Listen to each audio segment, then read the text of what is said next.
So this week I have a charger. So yay, we will actually get through the whole lesson. That being said, as soon as I went home, I did, well, no, I didn't do it that night. I think I did it the next night. I recorded the whole hour lesson, right? And I posted it just out of curiosity. And please be fully honest. How many of you actually watched the lesson and were able to complete any of it? Okay, cool. That's fine. Because we'll just do it today. You guys are way ahead of all other classes, so now you'll be on par with them, so that's fine. So we'll just do it today. As long as we're not missing anything, I think when I looked at it, we still had the delete that we had done destroy. Let me double check though. If I start at the current state of this, it should be exactly where you guys are.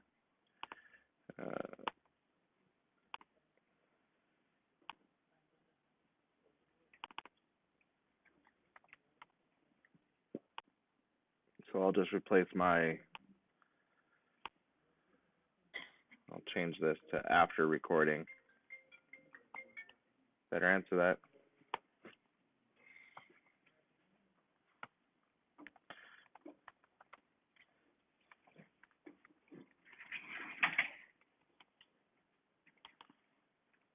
All right, I'll put my files in here. Okay, let's start up WAMP and see where we are. It's been a little while.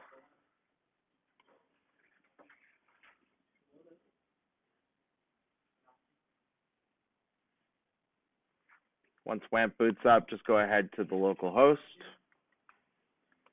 /comp-1006. Click on your lesson 5 file, obviously. All right, so that can't be accurate.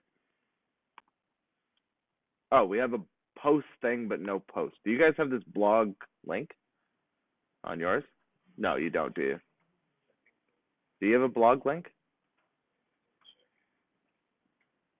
I just want to know where we are in comparison to each other, because I have a mishmash of classes and files.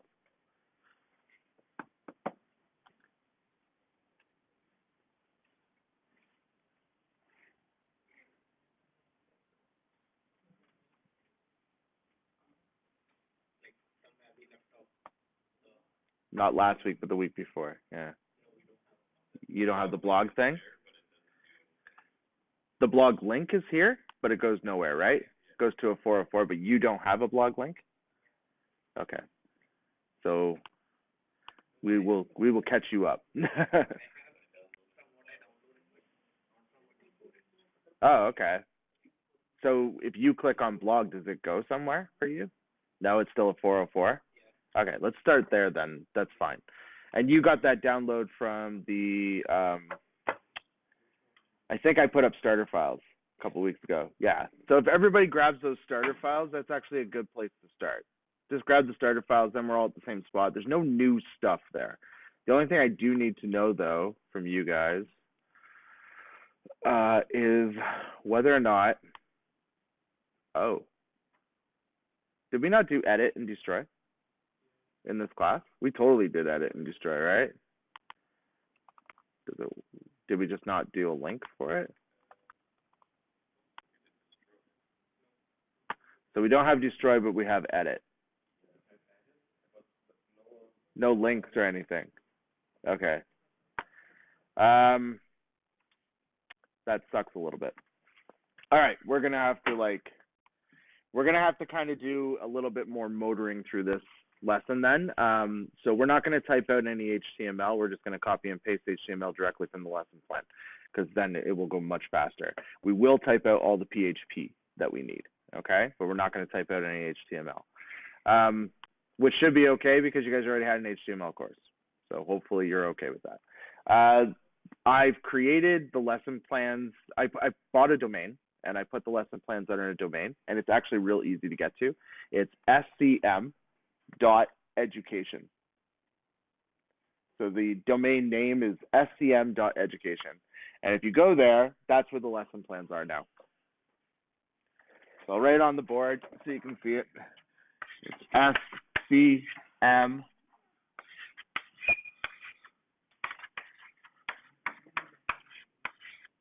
.education. That is an I just don't dot my I's. I don't know why. I just don't.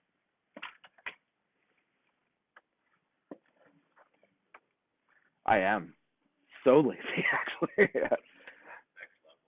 I developed that like so long ago. I don't think I've been dotting I's since well before college. I know, I'd have 5 minutes that I didn't have before. All right, so once you go to the SCM education, obviously we're in the Introduction to Web Programming. That's our course. And we are working on the last little bit of edit, update, and destroy is where we are. And we're at the very bottom of this page. Boom, right down here. We're in this block here, users destroy.php.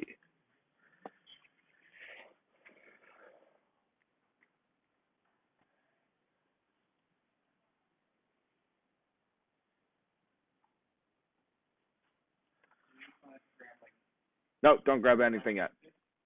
Oh, yeah, so in weekly lessons, there is, under lesson 6, there's the starter files. It's basically where you left off in our last class, so like the last actual class we had. So it should be the same, but if you want to make sure that everything's one-to-one, just grab that.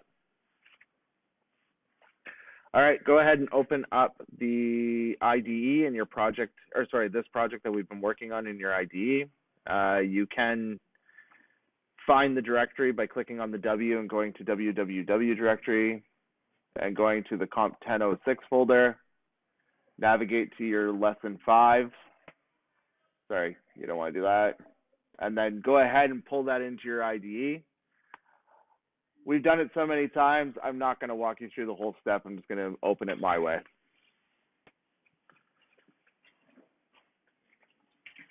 Oh, there's been an update, which means all my styling is gone again.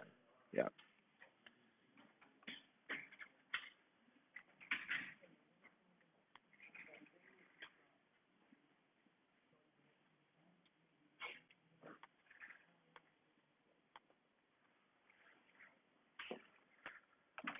All right, so the last place we would have left off then would have been with the update. I'm noticing that we don't have any links at the bottom here, so we should probably code those links so we have them. So those links are actually going to go under our show.php page. So if we open the users show.php,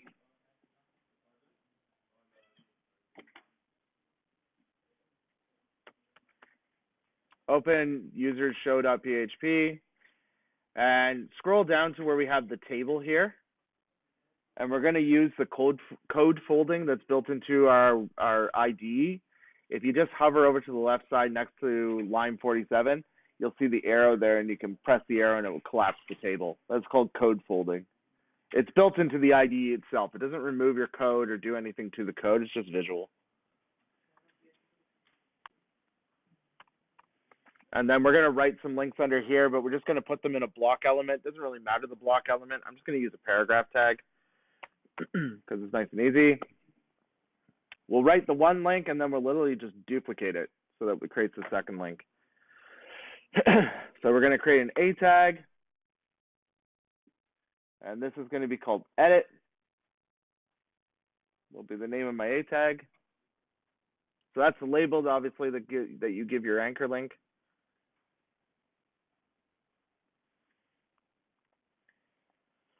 And then the href, we're going to access our base path, right, to help our path be an absolute URL. We're going to point it at users,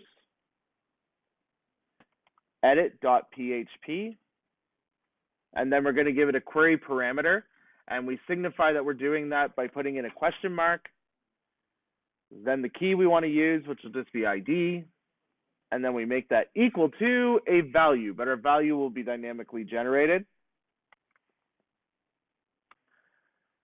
And we already have user inside this page under $user, so we're just going to use user ID, like so. And that's the full edit link. Don't want water.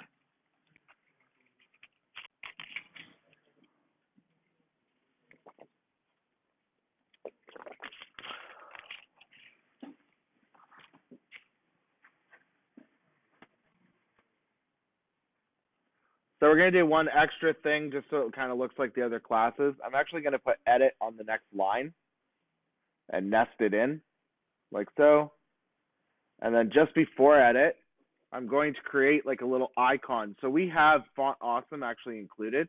Font Awesome is the third-party library of icons, which are known as glyphs. They're basically just textual glyphs. So I'm going to generate one right now. So it's just an I tag with a class equal to FA pencil in this particular case, which will generate a little pencil icon.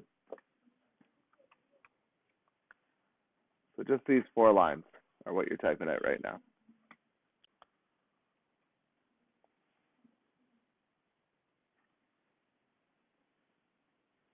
And because we've already kind of done the whole thing with edit and we've done update already, what we'll do is just duplicate this link and we'll create our destroy link right now.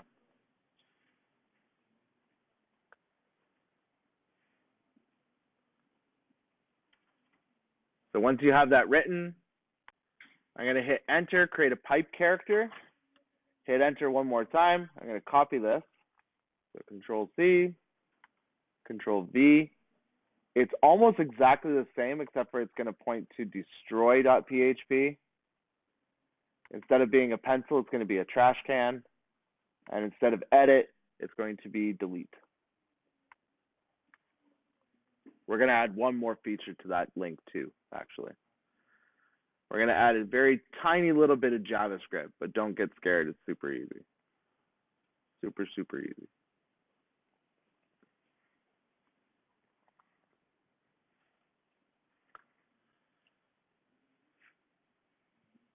It's funny. This is the class that's the fullest class.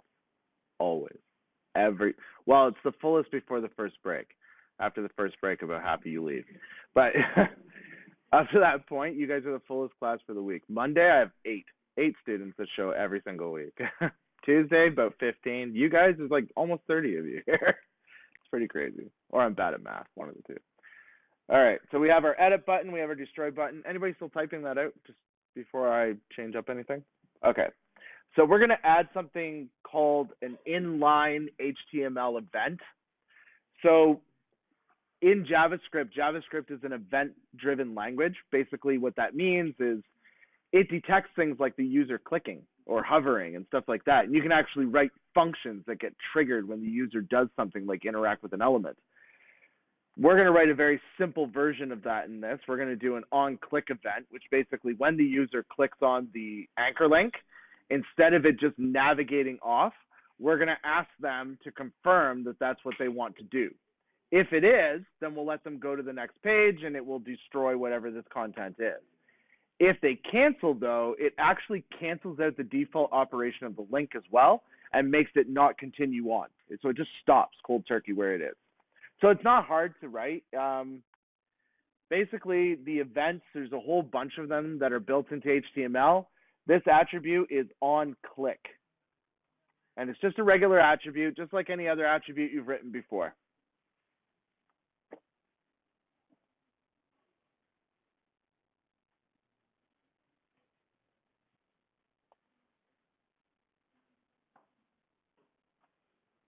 So once we have our on click, all we need to do to make it work is actually write the JavaScript directly in between those quotes that we want to execute.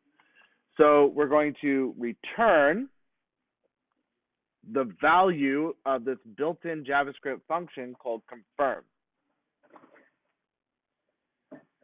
Confirm takes one argument and it's just a string, and basically it's the string that's going to get presented to the user. The string we're going to present is, are you sure you want to delete? Nice and vague.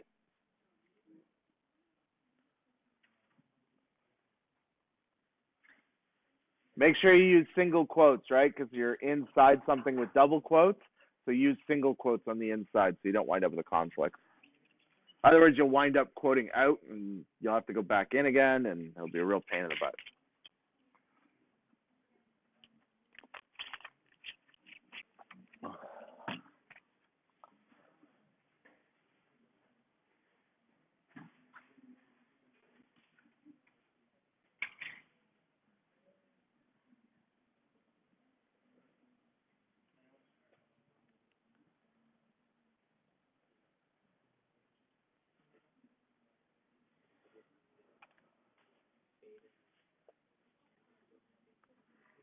So incidentally, there's other event-driven attributes as well. So we have on click. There's also on mouse out, on mouse down, on mouse over. There's on focus, on blur. There's a whole bunch of them, and you can see those if you go to MDN, which is the Mozilla Developer Network. You can actually see all the JavaScript events that are available to you that you can actually run inline. This type of JavaScript isn't that difficult to write, but JavaScript can get pretty complex. You are a popular man right now.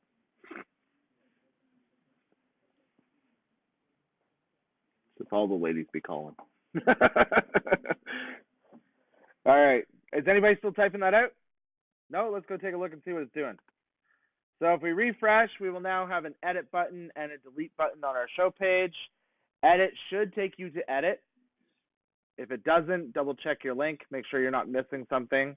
Like maybe you put, what I've noticed a lot of people do is they tend to put a space between this question mark and this equals sign, and that breaks the link entirely. So make sure you don't have any weird spaces.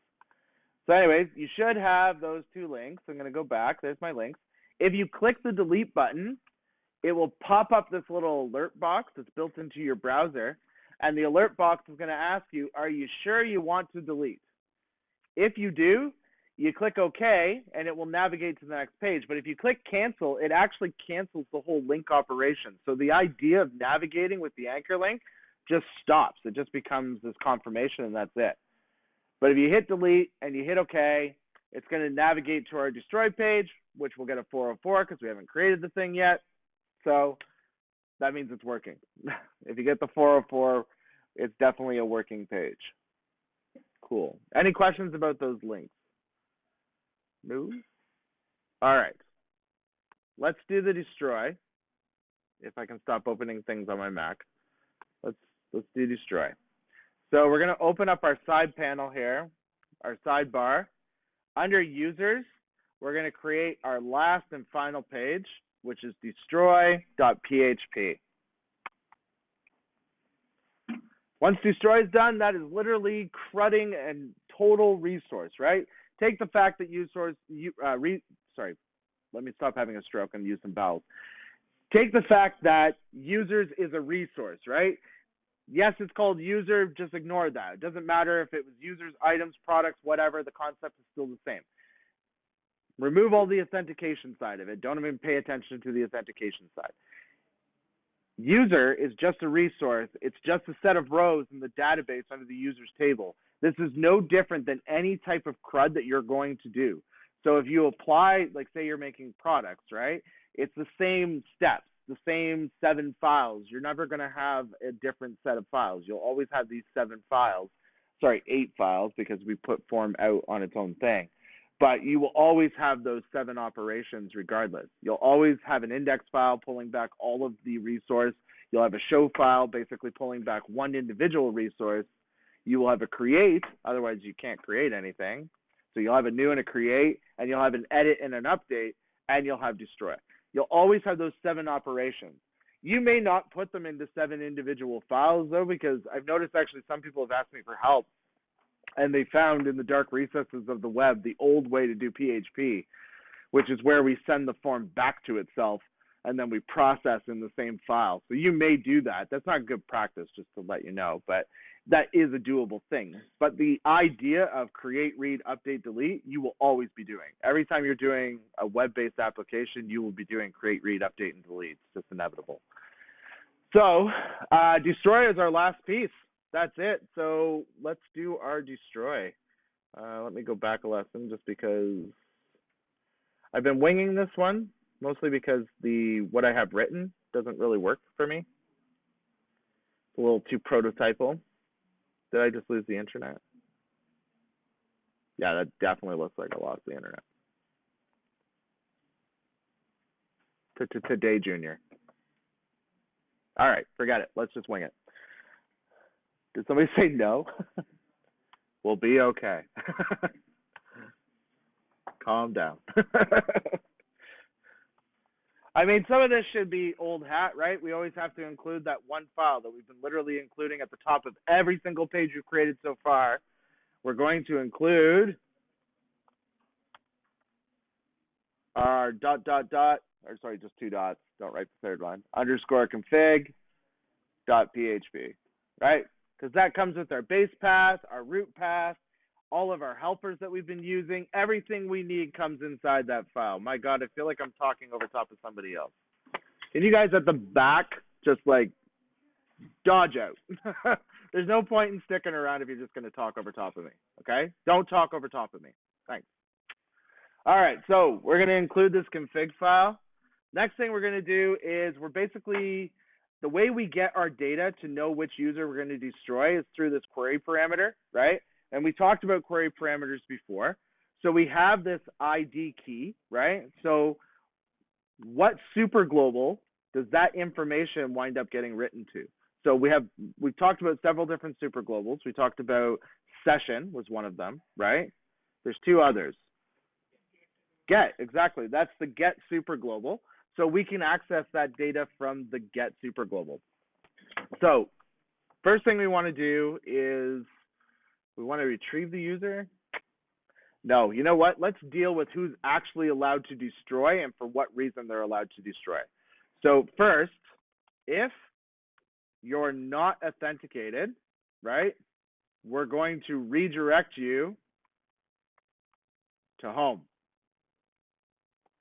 Because if you're not authenticated, you can't destroy people. Clear and simple. And that basically combats the people that have bookmarked this page accidentally and they click on it to go to the bookmark. This way we're sending them to a logical page. It also combats the hackers that are just trying to destroy information to our database, right? So that deals with that. Next thing, common users, right? Just a general common user, not an administrator, are not allowed to destroy other users, right? That would be terrible if you could just go in and like totally ruin your friend's life by destroying all his data. So we're going to make it so that you can't do that. So we're going to say if your current login details, which are under user ID, right, does not match the $_get ID. So if those things don't match,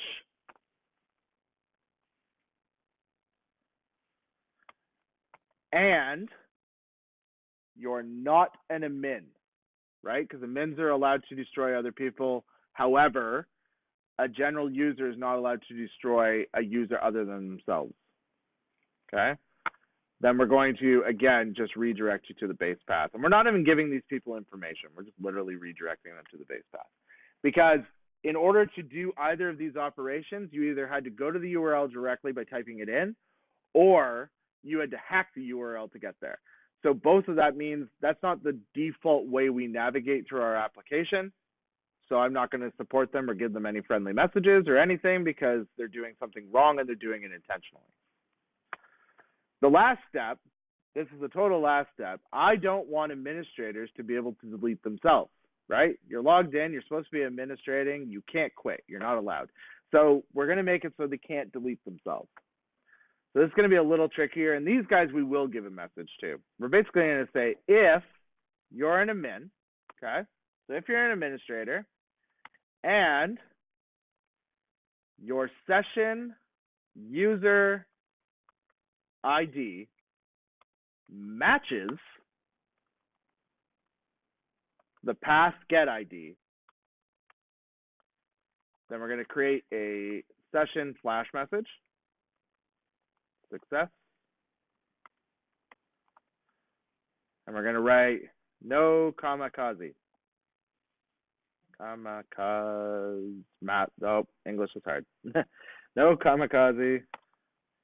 You cannot remove yourself from existence. And then we're going to redirect them. But instead of redirecting them to the base path, we're going to redirect them to the list of users for them to go choose somebody else to destroy. So we're going to say base path, users, actually just users, that's it. Yeah. Oh, and not a colon, a semicolon. So this logic here is our permissions logic, I'll call it. There we go. That's our permissions logic.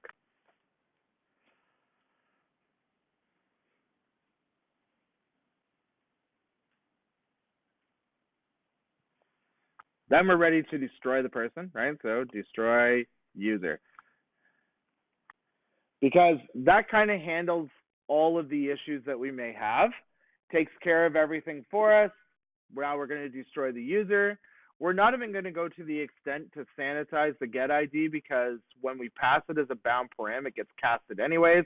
So it's already sanitized and protected. So we'll be fine. We can literally just write the SQL we need to write. So we're going to write $SQL equals delete from users where ID equals :ID. Nice, simple delete statement.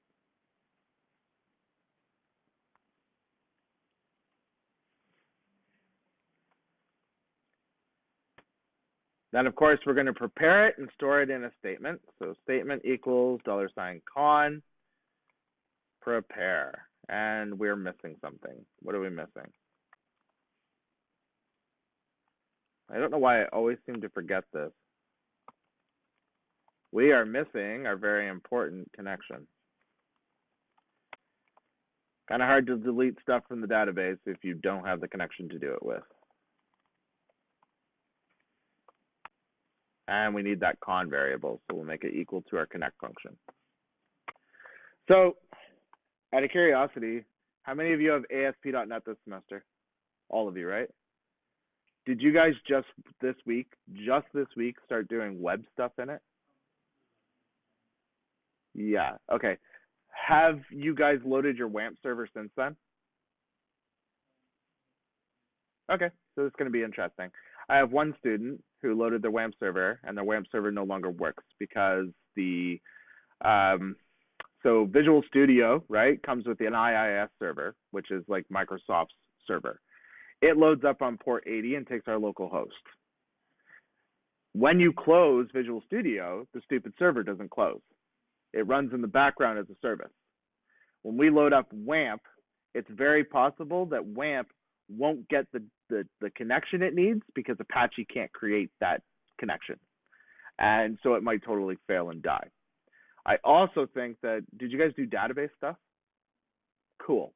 So that's probably taking our database port as well, which means we might have to shut both those things off. So we'll see what happens here. And it sounded like the instructor wasn't too sure why there was errors and there was issues, but the reason there was issues is because they were winding up with port conflicts. So we might have to take care of that if you have an issue. You should almost know right now, if you don't have a little green W and it's red or orange, you might have a conflict already. So we'll have to take a look at that. Let's just finish writing this out though. So we have $statement equals con prepare. Now we're ready to bind the parameter. So we'll bind param. And obviously the placeholder is :ID. Hello. The data is $_get ID. Didn't I just see you yesterday? I did see you yesterday. Yeah. All right. And then we're going to do PDO and cast it to an int. You are now an integer. Abracadabra. And then I'm going to execute it.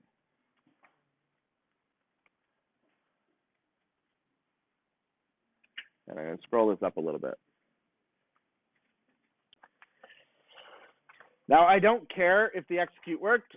I don't care if it actually deleted. I don't care about any part of that. All I'm going to do is send back a message and say, hey, this user was successfully deleted. For the most part, destroys just work. Like it's very rare they fail. If they fail for a different reason. They'll fail because you're missing a connection or you're having an issue with your database, and likely we won't even make it to the execute step before the whole thing fails. So to me, we don't really need to give tons of information. We've already basically handled our error handling up here. There's no other error handling that we really need to do. Our last step is to basically decide if the user is not an administrator, that means they've deleted themselves, so we're going to log them out, right? Because they're done. They don't have an account anymore. There's no reason for them to be logged in. We're going to log them out. If they are the administrator, we're going to return them back to users so they can see that they deleted that user, okay?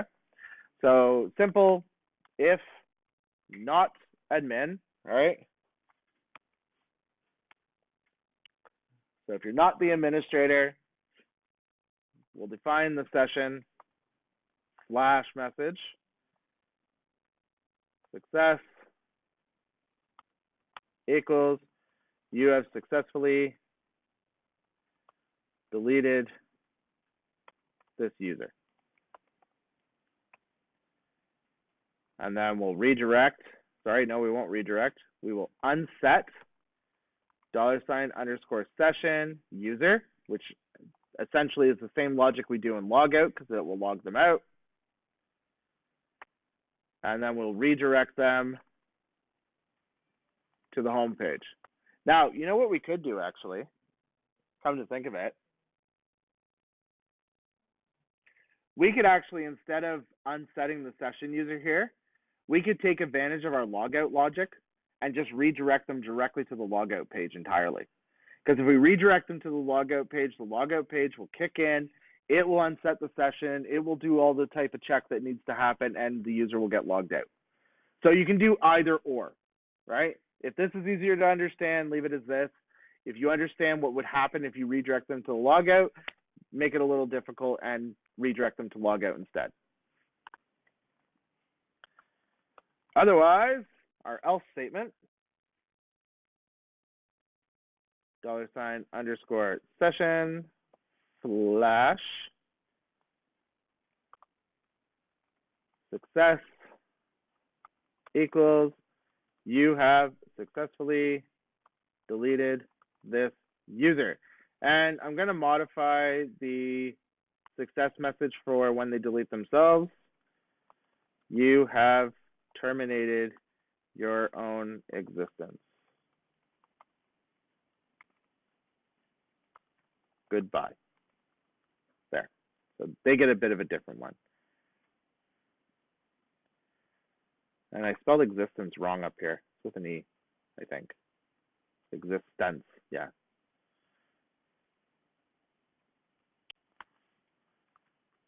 Oh. Why? Unexpected semicolon.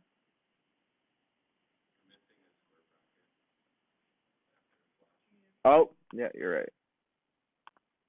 That's why. There we go. Thanks, nice catch. And then this will get redirected, space path, right back to the users so they can see that they removed that user. So 2 operations. Incidentally, I don't generally write if else's. And if it was just me writing this, I would actually remove the else statement altogether for the simple reason that this redirect, when it redirects and exits, which means anything after this point wouldn't execute anyways. However, if this if condition was false, everything after this if condition would execute. So it's kind of like a built-in else. It's already assumed. I just put it in there so that it's very, what I'm looking for, explicit. It's intentional. Which makes it a little easier to understand for newer people learning the language. Give me internet. Yes.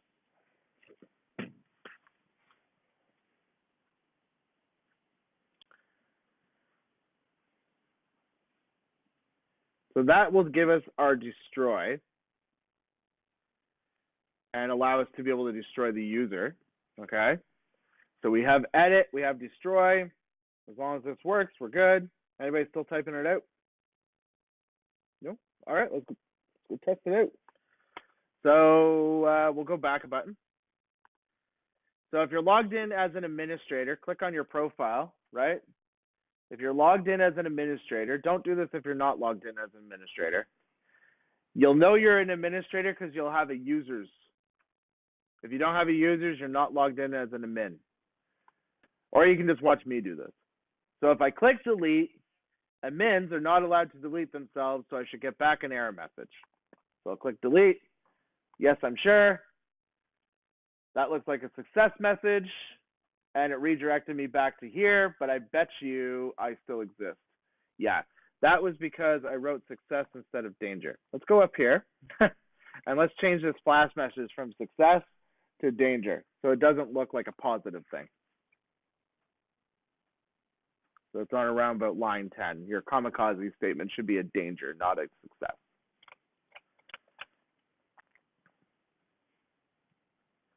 All right, let's try that again. Jump back, delete. Okay. No, you cannot remove yourself from existence. All right, I'm going to delete Wilton Marcard. Oh, I'm not even going to attempt that. Yeah, we're going to delete you, Martin. Or Wilton. Okay, yes, I can delete Wilton. Wilton is now deleted. Yay. Next, I'm going to copy one of these addresses. It doesn't matter which address you copy. I'm going to log out. I'm going to log back in. I'm going to paste that address into there, with preferably not all the space in front of it. All those users all have the same password. They're all test. I'm going to hit submit and log in. And now I'm going to delete Rashid Trutel. Delete. Okay. You have terminated your own existence. Goodbye. And notice I am logged out, which means the whole piece is working now. Yay. We are now done. Users CRUD. And we're finally ready to move on to parent-child relationships. So it's 7:40. We're going to take a 10-minute break.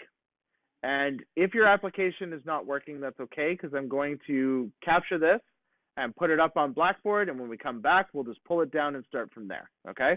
That way we don't have to stop and try to fix broken applications. So let's just take a good 10-minute break, get yourself a drink, some food, whatever it is you need, and then we'll go from there.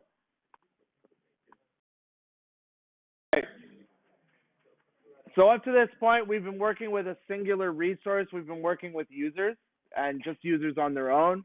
However, it's very, very common that you'll work with two resources, a parent and a child type resource. And I thought we had seen this, but I guess we didn't see this in this class because we're just slightly a little bit behind. Did I show you this? Does that seem familiar? I'm going to say no. It's probably not familiar. All right. Right, when you guys were here and I was talking about MVC. Yeah. Okay, so you guys have taken in your SQL class, you guys have done some joins at this point, right? In your SQL class, you've joined two tables together, right? And the whole concept is you're joining a parent and a child type relationship together is what's happening there. So in this particular setup, if you look at it, we actually have three parent-child kind of relationships happening here. Our first parent-child relationship is between posts and comments. And the idea is that these have a one post has many comments relationship. So it's a one-to-many relationship, right? We're not going to do any one-to-one. So you guys have done one-to-one when you guys were working in your, no, that was a one-to-many. Have you guys done a one-to-one yet? Like where it's one table record points to one table record and won't point to any more? No? Okay, so you will in your advanced courses for sure. And then the other one is a many-to-many, which is actually quite complex because it requires a third table to manage the mappings of the two tables. So we're doing a one-to-many, very simple, and we're doing it 3 times. We have one post to many comments. That's our first relationship. We have one user to many posts. That's our second relationship. And then we also have one user to many comments, okay? So all of these are, so both posts and comments wind up being owned by a user, that's their parent, but comments actually has 2 parents because it also gets post as a parent, okay?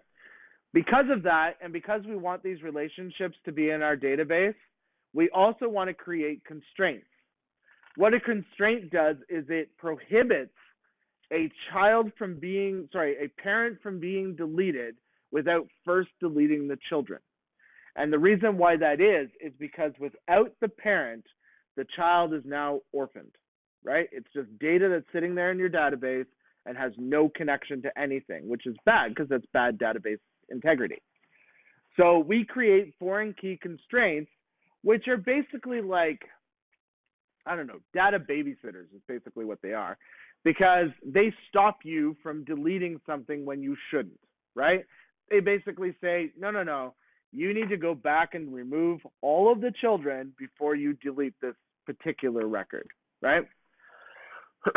However, because that's also pretty intensive with PHP, you don't want to have to go find all of the children that are related to this particular thing, because with comments, it's the worst, right? So if I delete a user, I can't just delete the user. I need to go find all the posts, but I can't start there.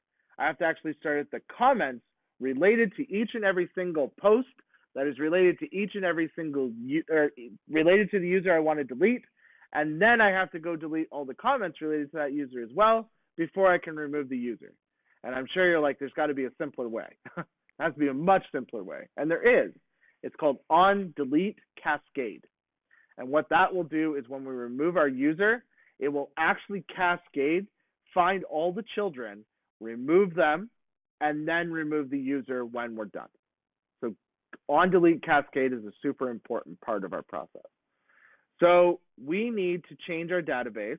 Now this will blow any data that you currently have in that database. So if for any reason you've been doing your project work in that database, which I don't see why you would do that, but if you are, you're going to need to go to phpMyAdmin, log in,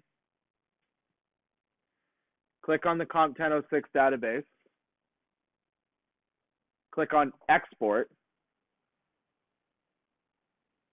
okay, and choose custom. It will show you all the tables that are currently selected. Just scroll to the bottom and click go, and the file will download for you. Okay, so if you have project data in your comp1006 database, back it up. If you don't have it in the comp1006 database, don't worry about it, because we're only blowing away the content inside the comp1006 database. So it's not a big deal. Okay? All right. Once you've done that, just click on comp1006 again so that you're in the database part of it.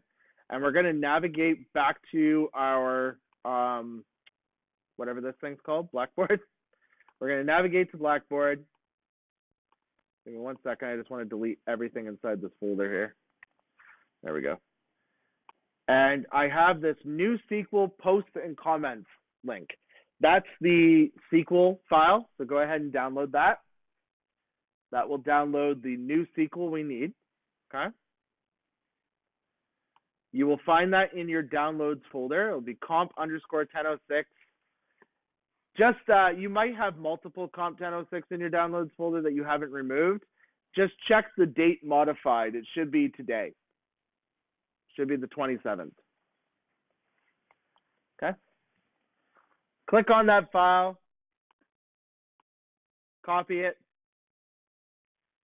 Go to your comp1006 directory where you have your lesson files and paste it in there. So that way you have it in case you ever need to use it again for any reason. So just paste it in your comp1006 directory. And then if you want, you can rename it and remove that one if you want to. It doesn't really matter. The importer does not care.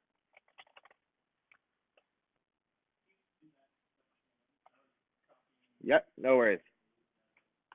So go to week 6. Yeah, lesson 6. And it's called New SQL Posts and Comments. Click on that file and it will download. Okay.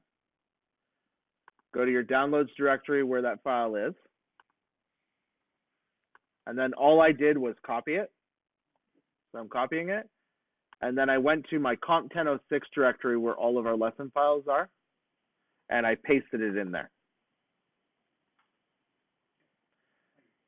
Then I removed any existing comp1006 files that are in there, and I renamed that one so that it was just comp1006 is basically all I did.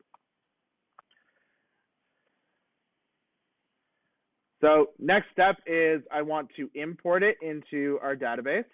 So I'm going to click on my comp1006 database because that selects it. I'm going to click import, choose file.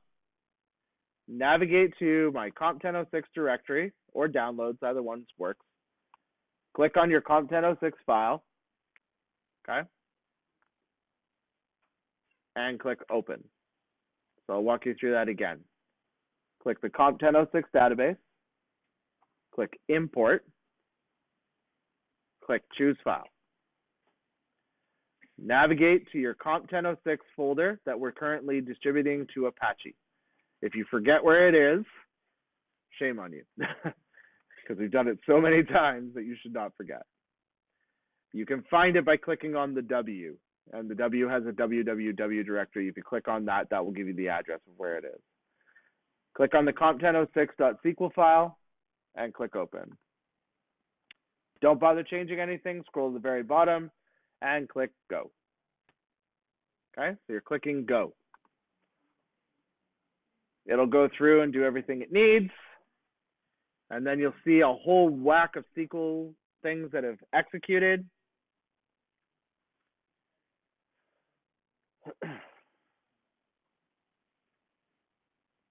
Okay.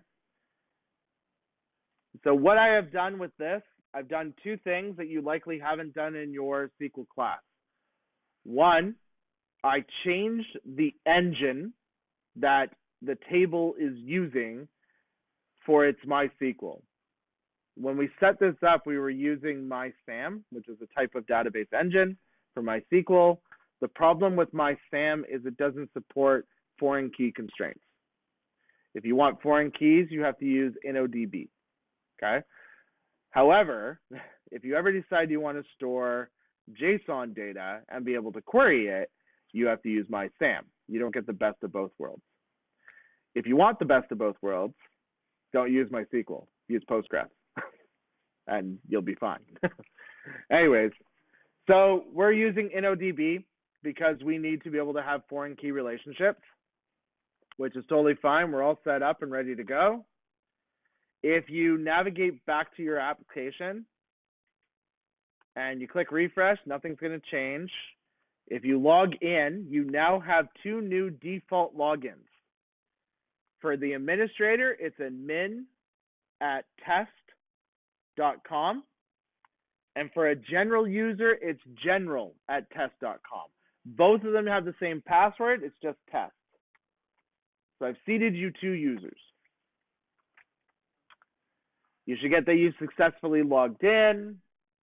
Your user will be called Shani Lang. You can edit that person and change their name to your name if you want to. And hit submit so that it's you now.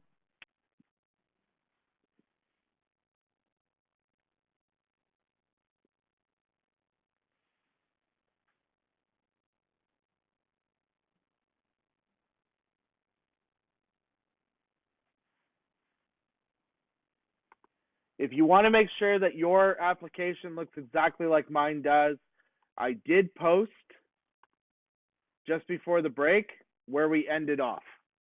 So if you download lesson 5 files after destroy, you'll be starting out exactly where I'm starting out, and replace your files inside your lesson 5 folder with those files.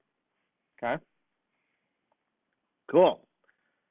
Let's talk about parent-child relationships. We talked a little bit about it here. So we've done the first step, new SQL for our application.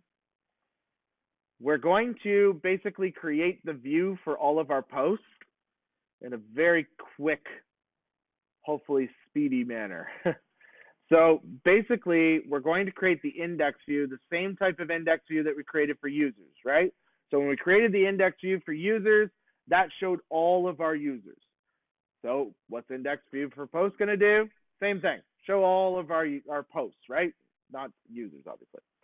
So let's go ahead and create that. We're going to create a brand new page.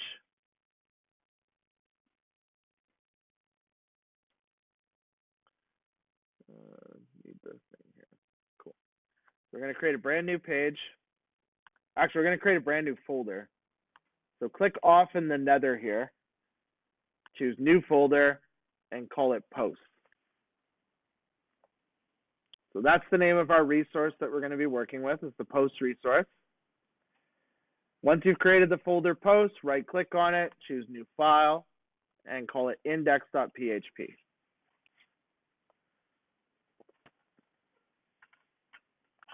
Like I said before, we will write the PHP and SQL that we need, but we'll copy and paste any of the actual HTML that we need, just to make things go a little faster.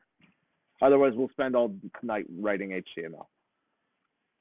So first line of every file we ever create, include once our config file.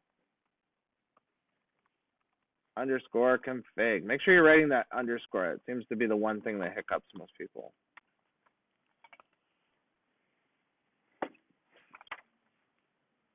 You can even copy and paste it from another page if you want to. You really want to make it fast. Or turn it into a snippet. Next step, let's create a set of opening and closing PHP tags here. I mean, we could have write the include once in the same set. I don't know why I like to separate it. I just do. We're going to write get the post, but we're also going to get the author. And that is true. We're going to get the post and we're going to get the author. So because we're working with our database, we 100% need to include our connection. Includes underscore connect.php. And we might as well do our $con equals connect. Just out of curiosity, anybody still using the IFI for their connection? You are? Awesome. Now we'll write our SQL statement. Our SQL statement, we'll take it slow. We're going to write the first part that we need, which is the parent table that we're actually selecting from. So we're going to do $SQL equals, sorry, it's the child table that we're selecting from. Select star from post. And that might seem confusing that I'm saying this is the child table, but it is because we're going to join our user that created the post as the author. They're essentially going to be our author. Because we control everything in this, we control all of the data that's being used, we don't need to go through the process of binding parameters and executing and preparing statements. We can actually use the nice quick way in order to run a SQL query and get back our data. So that looks like this.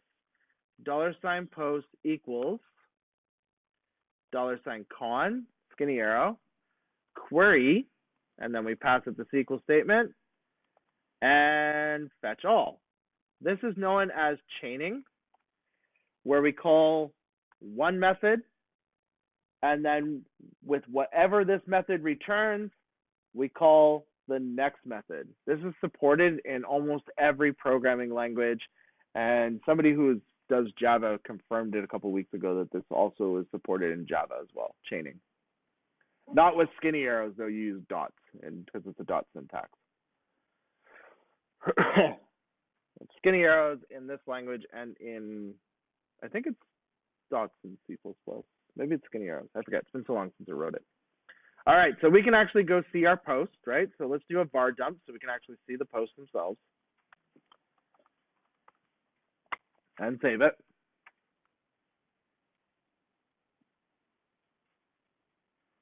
And hopefully you have the link. If you don't have the link, just go to /posts, okay? So instead of like /users, you're going to go to /posts. Anybody still typing that out before I open up the browser? Nope, okay. So I'm going to go to the blog, which goes to /posts. And I'm going to wind up with a nice big nasty error on line 1. Looks like I have an issue with a whole bunch of errors here. Yep, it's 100% config.php. We can't get away with just writing config, unfortunately. That's because I was programming in Node today, and you can do that in Node. You can drop the extension. Sorry about that. All right, so now that should work once you add the PHP to the end of that file. hit Control R. Boom, we have tons and tons of posts. Actually, we have 50. I over-exaggerated a little. However, our post has information about the post, but no information currently about the user who created the post, except for this wonderful user ID you see right here. The user ID is our connection to the user. Now, we could do this the really hard, long way, which is as we iterate over the post, we do another MySQL call, go fetch that user, bring the user in, and then go ahead and display the user's details.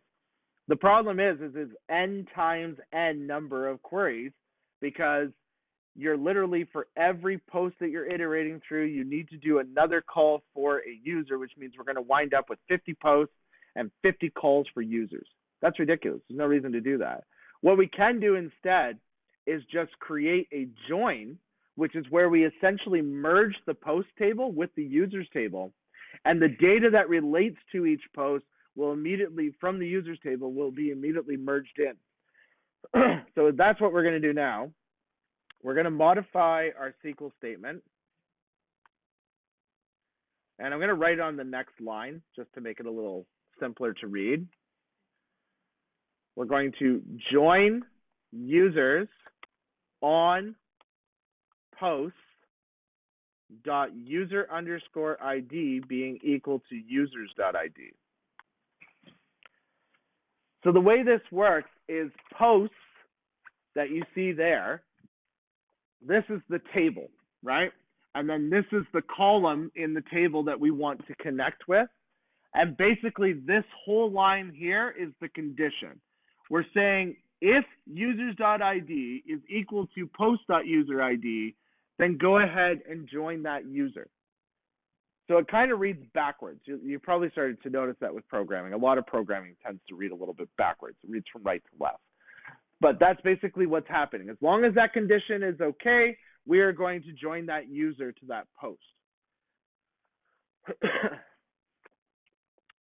Also, just a note, foreign key constraints have nothing to do with joins. So the foreign key constraint that we created has nothing to do with this part whatsoever. What the foreign key is doing for us, it is maintaining our data integrity by stopping orphaning from happening. You can actually do this process on a database that doesn't have foreign keys. You can do this process on any two tables in your database, even if there's no relationship between the two of them whatsoever. As long as you create that on whatever condition you're going to check, you can do that. You can also join in things based on different types of conditions. Right now, this is based on an equals, that this value and this value will be equal to each other. But you could even do this on the a different symbol here. You could use a greater at symbol and create a totally different condition.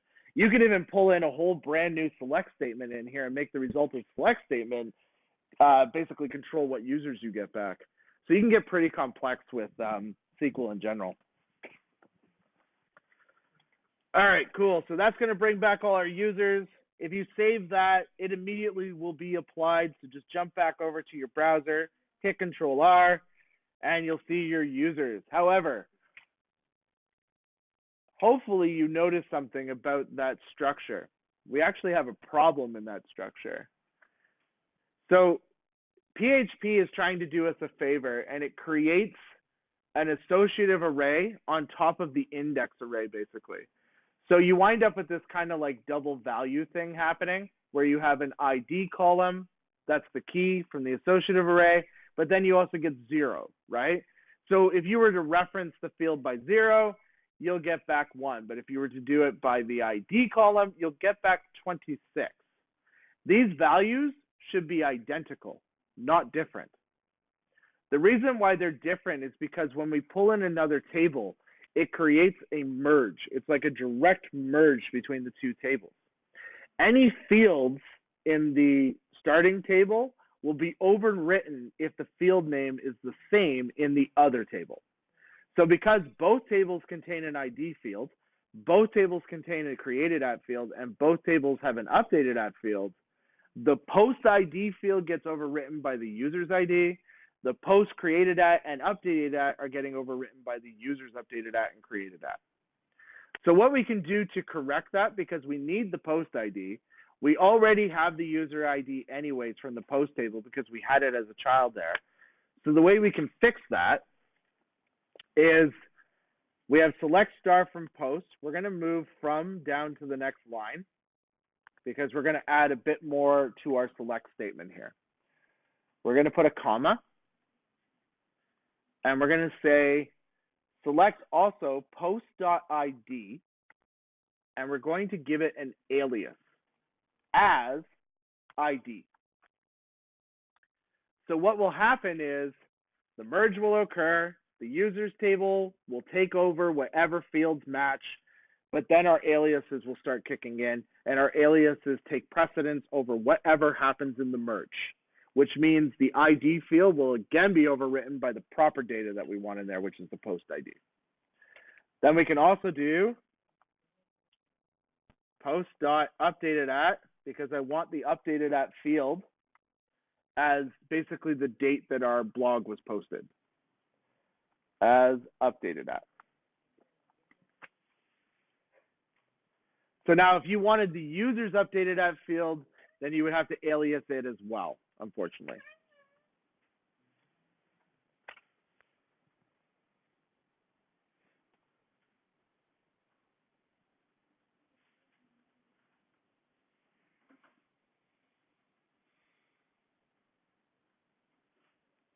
All right, so now if we go back to our browser and hit refresh, you'll notice now these things are one-to-one, and so should be the updated at, which is down here.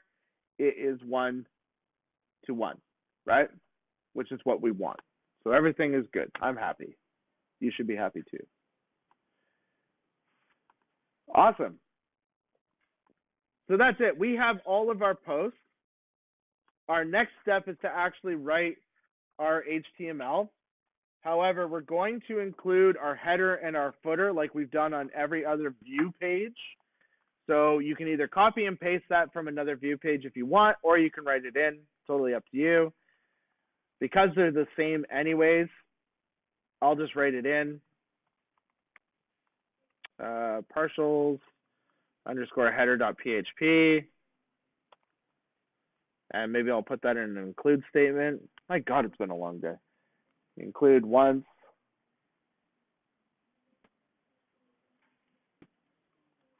There we go. And because I need the footer, I'm just going to put my cursor on this line, hold Alt and Shift, and press down, which will duplicate the line. And then I'm just going to change header to footer.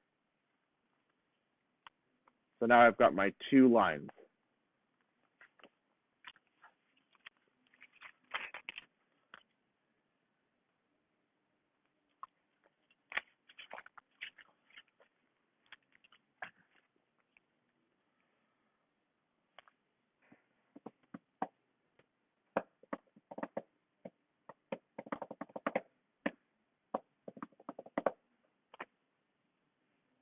All right. As promised, we're not going to type out the HTML because it's boring. So we're going to go to the lesson file, go grab the HTML, and we're just going to paste it in place. But before we do that, why don't we put some distance between these two? I like to put about 3 lines so my cursor is sitting centered.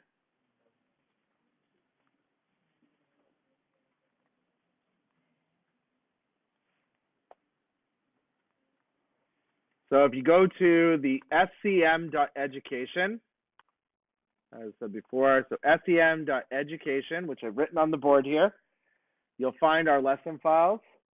Click on Introduction to Web Programming. Scroll down to where it says Parent Child Resources, Index and Show, and click on that. Okay?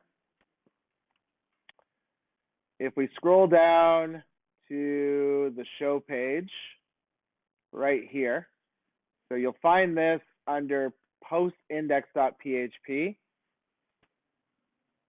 and that should be under displaying the post. So find displaying the post, and it's the first example there. Okay? We're going to copy this HTML that you see in here from this div down a bit. Down, down, come on, down, slowly. There we go. To there. So not the header or the footer, just the PHP or just the HTML in the middle. Okay. So go ahead and copy that, Control C. Go back to here, Control V, and paste it into place. So that's going between the header and the footer lines. You're pasting that block.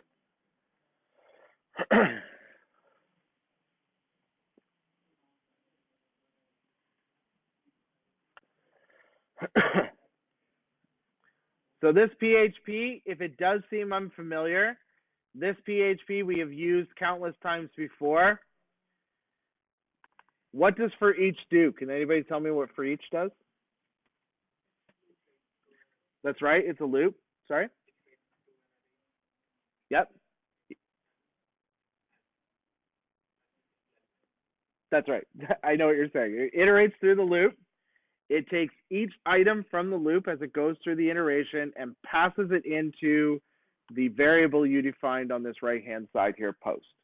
So this will get iterated through, and then each item gets passed into here. And then now you have that available inside your block, and it's actually scoped to the block, okay? So we can iterate through all of our posts, which will come back as individual rows from the database, right, that we can actually work with inside this loop. So we're going to copy and paste a chunk of, I don't want to copy and paste this.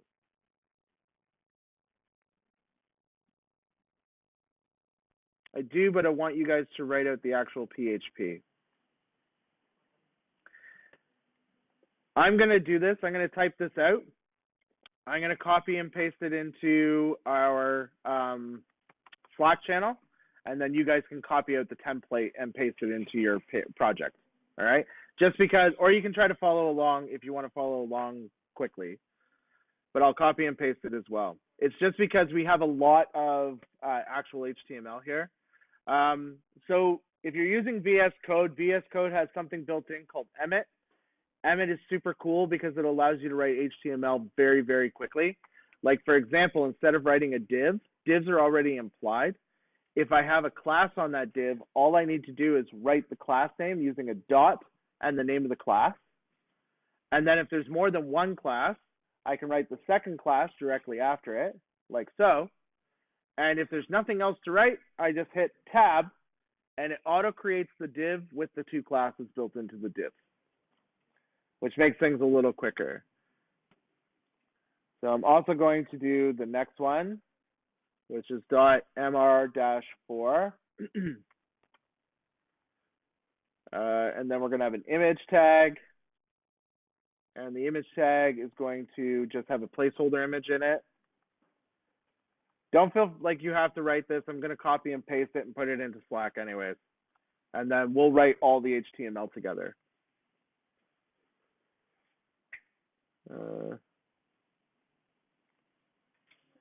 Right. So this is going to have a class on it of image fluid and image thumbnail. This is all coming from Bootstrap, by the way. All right. New div, which is just a div.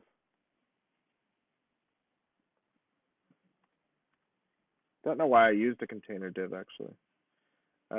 Dot card title. H3. And an A link will go in there. We'll leave it empty for now. The H3 is going to have an HR after it. A small.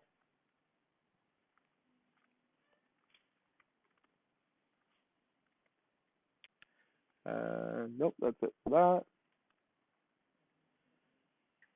And then after all of that, we're going to have a P tag, which will be card-text. And that should be it. Yes, it is. All right. So let me copy all that.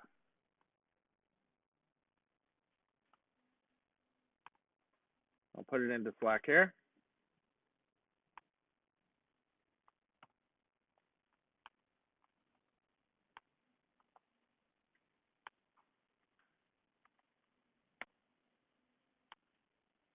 There we go. I think I just heard somebody say they don't have Slack running, which is fine. If you don't, what I'll do is I'll also throw it into Blackboard. I think I can throw it in as just an item. Oh, that's weird. No idea what's going to happen there. We'll have to see what happens there.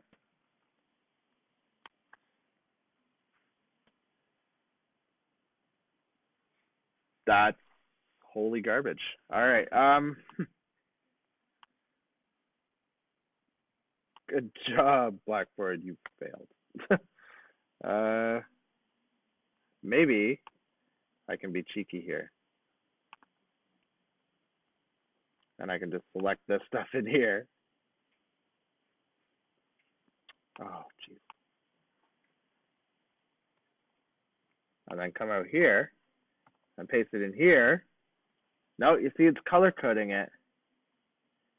And they don't give you any way to get rid of the formatting, do they? Oh, yep, there it is. Oh, that's not, whatever, it works for now. Not the most attractive, but at least it's in place.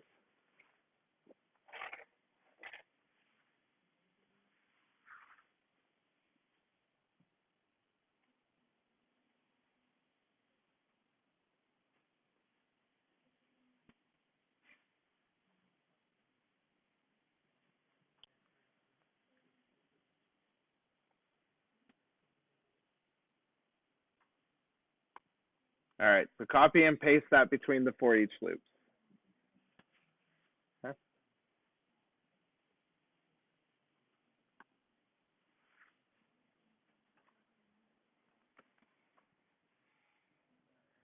So once you've done that, we're going to go ahead and actually plug in the PHP that we require. So our first place to start actually is right here where our A link is. And I'm just going to split this A link apart on 2 rows. And I'll write the actual label for the anchor link first, which is going to be our post title. Okay? So I'm going to use an inline echo statement, right? $post, which I'm getting from this for each loop. This post here is getting passed into here. And I'm going to access the column name of title, which comes from the post table.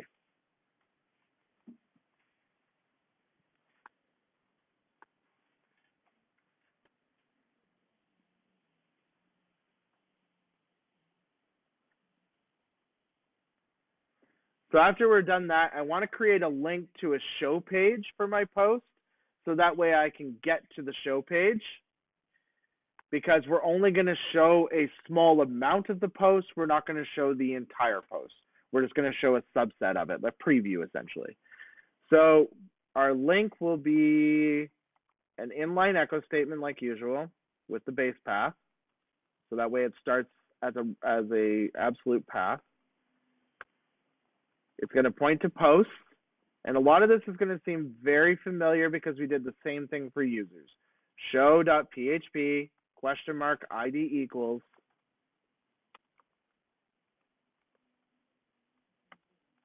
$post ID. So that should feel fairly familiar.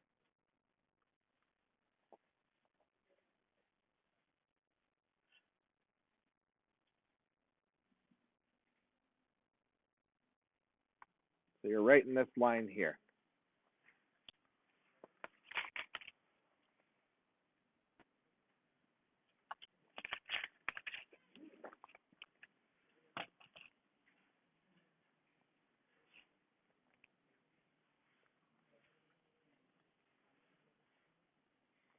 Once we're done that, we're also going to have the author's name, and we're able to actually get the author. Even though it's user's details, it's going to be a part of our post variable. It's going to be in that associative array. We'll have access to it just as if we were referencing author. We just have, or user. We just have to make sure we use post. So that's going to look like this. We'll use an inline echo statement, $post, and the first one will be first name, and then we'll do the last name as well.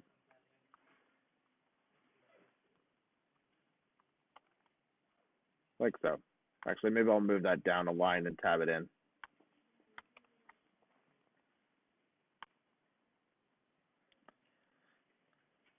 So we're writing that. We've written this.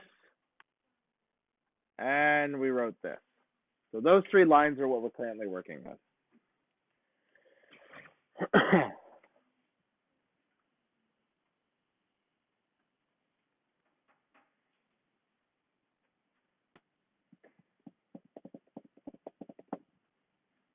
Just while you're typing that, I'll tell you guys that we have our final. Yours is on December 11th, so not next week, but the following week. I was going to do like the multiple choice question part for the first hour and then do the practical for the last 2 hours. But I think instead, just based on past experience with practicals, I will give you 3 hours to do your practical instead. There'll be no multiple choice part. Don't freak out. People freak out about that. You are going to be allowed to use open book, right? So you can, any notes that you've taken, any notes I've taken, right? Our GitHub repos, stuff like that. You're going to be allowed to use the internet, okay? You're also allowed to work in groups of up to 4 people. So it's an industry test. The idea of an industry test is just like you would in the industry, right? If you were sitting beside your desk mate and you needed help, you would talk to your desk mate and figure it out. It sounds easy. I will warn you right now, study, because it is not easy. You don't have enough time to find the information you need to complete the practical if you're going to try to wing it day 1 when you get there.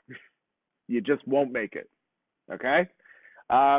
So please, make sure you come prepared because you will need the full 3 hours. I guarantee it. You'll be crediting a resource, a singular resource, not a parent-child relationship, and no authentication. That's it. Just crediting a resource. So practice crediting a resource. If you don't know what crediting is, then you got some studying to do. All right? Any questions about that? No? Cool. Everybody got that typed out? We good? Awesome. Let's type out our content piece down here. So in this paragraph, we're going to reference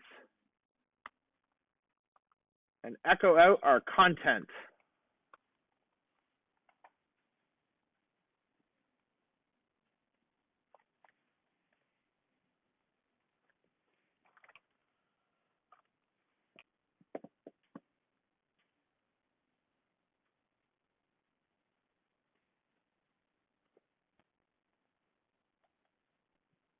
Oh, that's not a good sign. Just lost an AirPod. I'm just going to jump back to the other page because none of this audio is now recording. Between like when it jumps to that part. All right.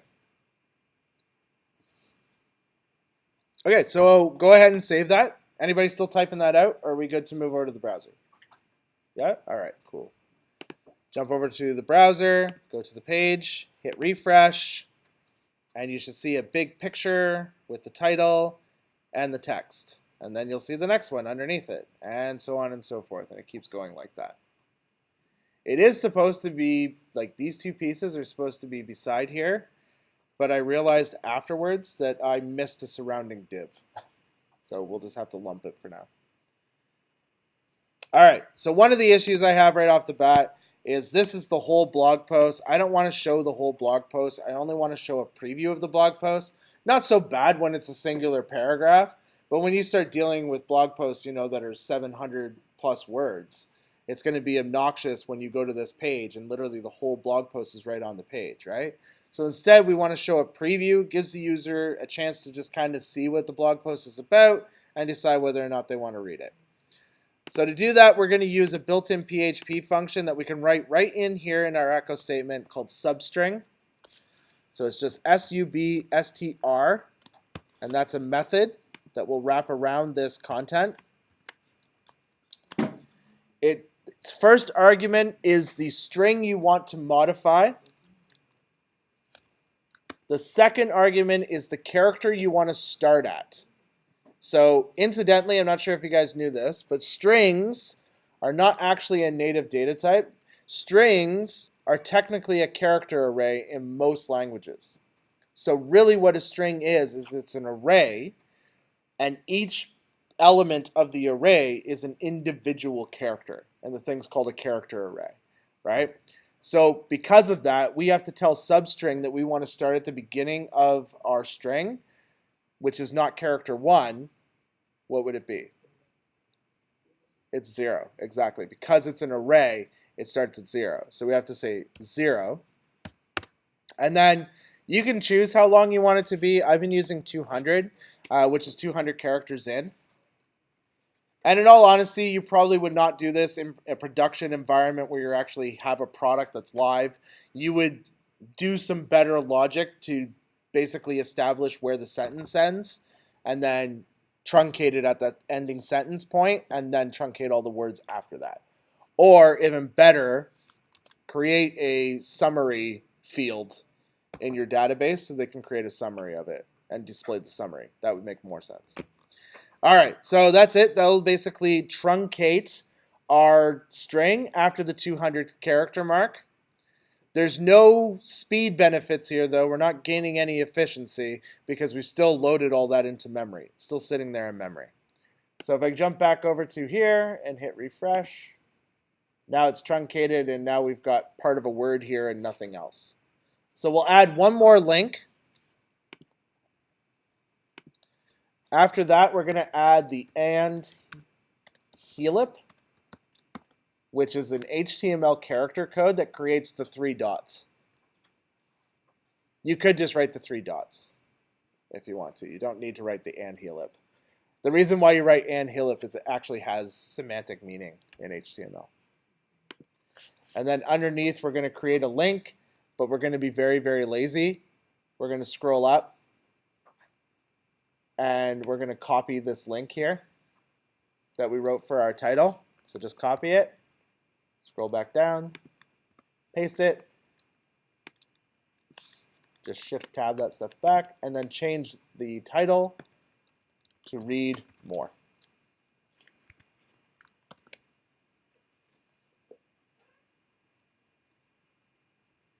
Because it goes to the same location as the title did.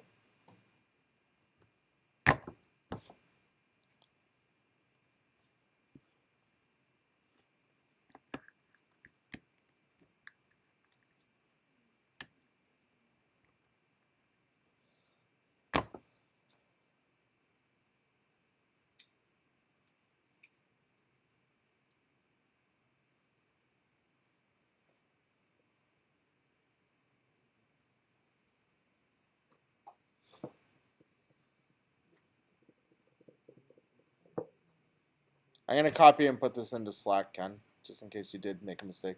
But all right, is anybody still typing that out before I switch over?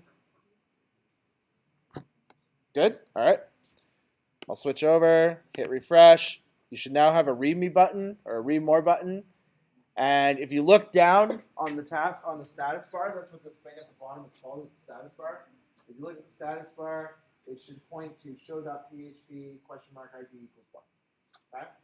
If you hover over your title, same deal, literally the exact same location, show.php ID equals 1. So they should both point to the same location.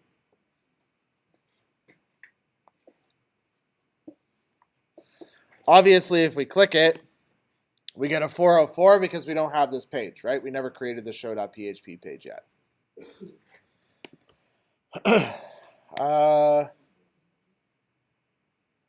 How do I want to do this? Because we are definitely going to run out of time. The show.php page is more important than actually doing navigation. So what I would like you to do, though, is study pagination. It's worthwhile to study and know. Obviously, that's up to you whether you feel it's worthwhile to know. But it's in the notes on how to create pagination on this page, so you're not loading all 50 of them at the same time, and you're only loading subsets of 10. So if you want to add pagination to your project, go ahead. If you're having difficulty figuring out, just watch Tuesday's lesson video. If you watch Tuesday's lesson video, we did it last night. We literally built pagination last night in the class. So, but I feel the show page is super important because what we want to do is show the whole blog and then also the user's comments. And I want to show you how we make that connection. All right, so let's jump back to this page. I'm going to go Control A, Control C, jump over to Slack.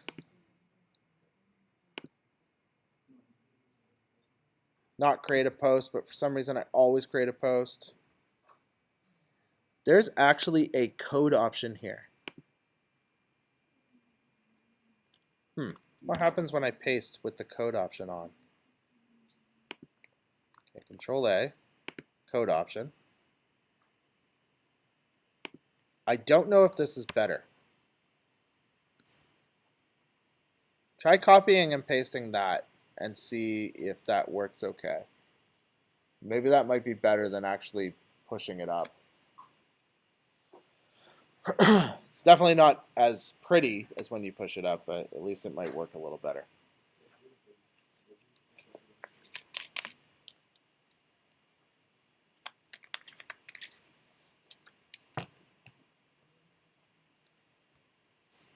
All right, just before we take another break, under posts, let's create a new file called show.php.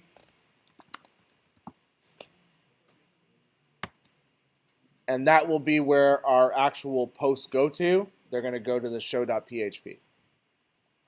We might as well add the extra pieces in here because we still have a few minutes. So we'll include once our main thing, as we always do. Underscore includes underscore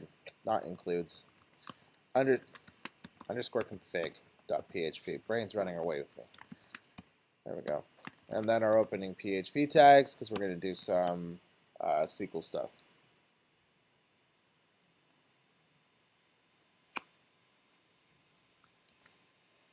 We may as well write the SQL too, because we have a bit of time here. So we're going to get the post.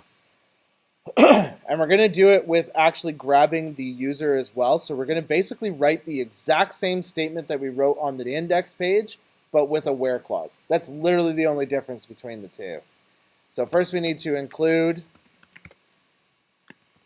our connection script.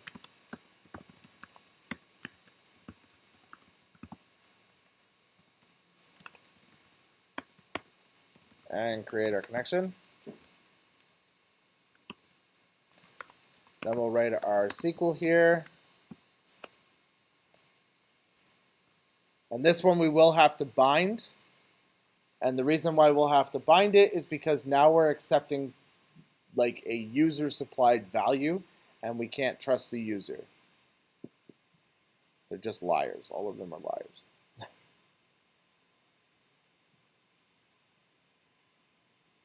Actually, I feel bad for doing that, making you hate somebody who doesn't even exist yet. For you guys. Shouldn't bring my disgruntlement to work. All right, our SQL statement is going to be select star post.id, because like I said, it's exactly the same as what we just wrote, and post.updated at as updated at. Oops. There. From posts. We're going to join the users on post.user underscore ID being equal to users.id, where, and this is where it differs from the other page, post.id equals to the bound parameter :id.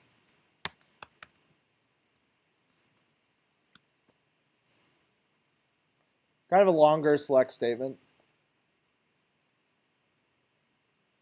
Incidentally, once you actually start working, if you do decide to do web development, if you start working with like PHP or any other language, you're going to wind up working with something called a framework, which basically is like they've already solved so many of the problems that we're solving from scratch, right?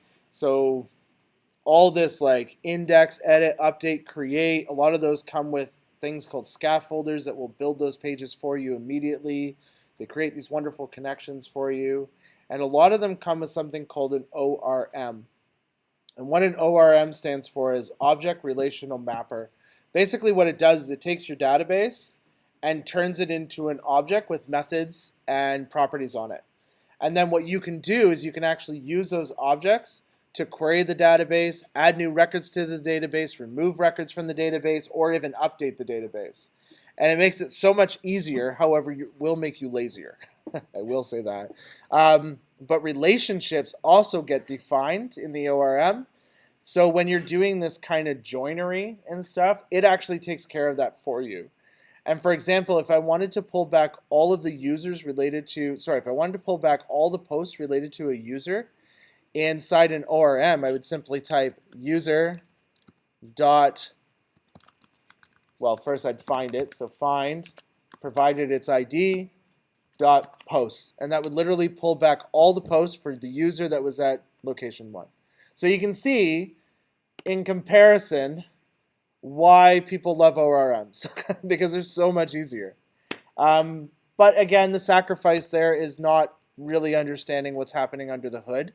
So it is better to understand SQL before you just dive into something that basically handles your SQL for you, right? Yeah. What does that? Flask, yeah. Python, yeah. Because it has. Yeah, Flask is an unopinionated frame. Well, sorry, it's not unopinionated, but it's a looser framework where you can literally just choose how you want to build it out, whether you're going to do it component style or MVC. It's totally up to you. Does it come with an ORM? I can't remember that. I don't know, but Django does. Yeah, Django has an ORM. Yeah, that's the Python 1 MVC system is Django. Yeah, and Joomla does, and Laravel, Yi, which is what Caradov uses, does. Yeah, they all have ORMs usually associated with them. Okay, so we're going to write our statement as well. $con prepare $SQL. I'm just going to write this quickly. That way we can just take our break right afterwards. Bind param. All of this should be almost muscle memory at this point. Hopefully.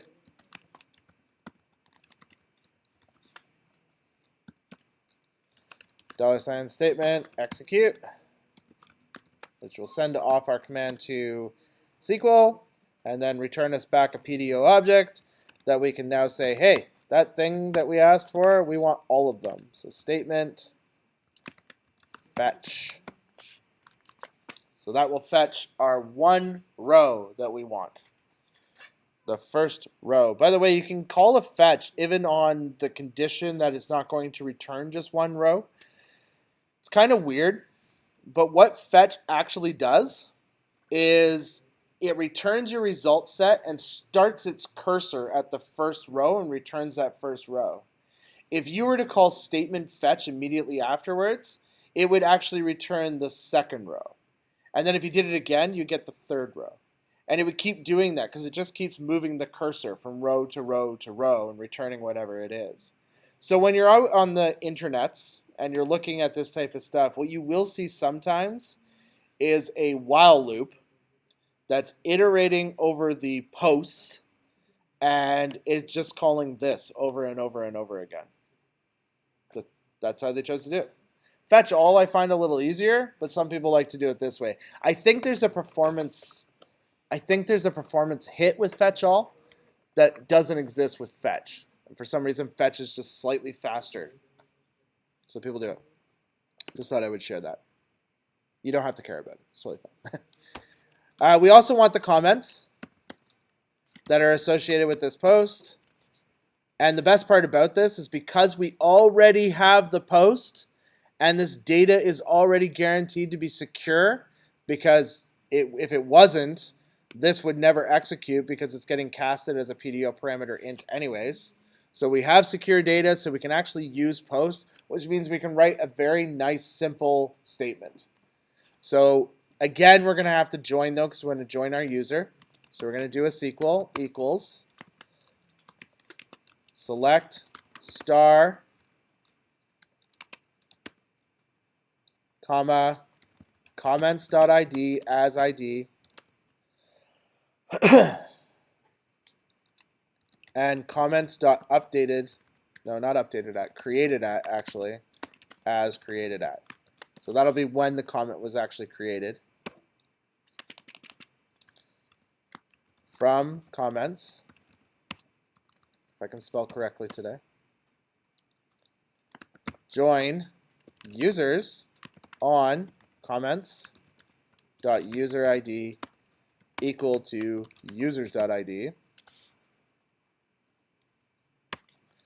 And we have a where clause.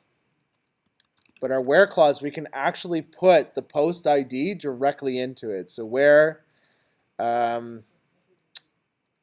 comments dot post underscore ID is equal to, and we'll use a couple of square brackets, $post ID. Sorry, not square brackets, curly braces, I meant to say. So the only reason why we're allowed to put the variable right inside the SQL statement here is because this data has been validated, sanitized, and normalized just by simply running this PDO parameter. So I'm guaranteed that this post that came back is secure for me. I don't have to worry about the data in it. And then after that, it's a single one-liner. Comments equals $con query $SQL fetch all. Done.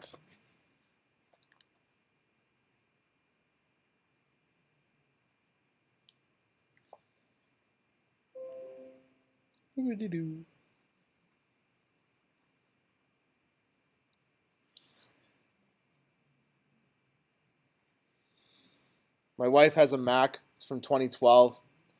It's a piece of junk. The Thunderbolt ports have stopped responding properly, so when she actually plugs out to a monitor, the monitor won't respond. She's having tons of issues. The business where we work, they only use Mac. Like, you can't bring a Windows machine in. People won't give you the appropriate files and stuff. You have to use Mac. And I don't have $2,500 right now to throw at a Mac. So I said, take mine, right? Because I only use it to teach. That's the only time I ever use it, right? I said, take mine. I'll find a nice, cheap Windows machine, and I'll just bring a Windows machine back and forth. So I go on Amazon. I find the Lenovo Flex. Real nice looking laptop. It's one of those ones that folds back on itself so that you can use it like a tablet or fold it back the other way, right? Anyways, it was $1,100 on sale, and I was like, that's not bad. It has an 8-core or a 4-core processor, which is good because the second you open WAMP, the thing chugs, right? So it has 8 gigs of RAM, decent enough. No dedicated video or anything. Didn't need it. So I was like, cool. I bought it on Saturday, and I kid you not, Sunday it dropped $250 on Amazon. So I'm like, yes, it's not here yet. Call Amazon. I'm like, give me my $250 back, right? Because it just dropped by $250. They're like, no, you have to accept it, take it to your post office, RMA it, ship it back to us and pay for the shipping, and then we'll give you back your $250. Oh, and by the way, so you don't lose out on the deal, you also have to order that other laptop before we give you your money back. Like, that's why people go to Best Buy. Because I can do it right there and deal with it right there, not through the freaking mail. Anyways, fun fact. Let's take a 10-minute break just to kind of regroup. I'll post this on Slack, so it's there. And then when we come back, we'll do the view and then call it a night, hopefully slightly earlier than usual. All right, so let's do that now. Actually, that'll give me a bit of time while we're waiting for people to come in anyways. So we've got our comments and we have our post. Now we want to actually display our post. So we're just going to actually copy the block. And I think just to save time, instead of actually going through and writing out all the PHP for it as well, I'm just going to explain what it's doing just to make our lives a little easier. So in the lesson plan, scroll to Post Resource Show View, including related comments. That's where we're going in the lesson plan. That's a noisy thing. So because we're only showing a small preview of the post in our index file, obviously we need a page that shows the whole post, right? So that's what this is going to do. It's going to show the whole post, a picture and the actual post itself, plus a link to return to the archives. Makes perfect sense, right? Then underneath it, we're going to show all of the comments, which makes sense too. So our first step obviously was to fetch our user, our post with our user, which we did. We wrote our select statement. We fetched our post ID. We fetched our post. We overwrote the post ID, and we fetched our users and joined them, and we passed in this wonderful where statement here. So we did that already. This code looks a little different than the code we wrote. After we did that, we decided we wanted our comments. So we went and got our comments. Don't write this line. Just leave that line alone. If you wanted to, you could do that because we do have comments that are approved and not approved. But next week, when I show you how to create comments, this would literally add almost an hour to our class. And I don't want to add another hour to our class. So we'll just leave it off for now. Okay? Same with posts. We have draft and published, but we're ignoring that for now.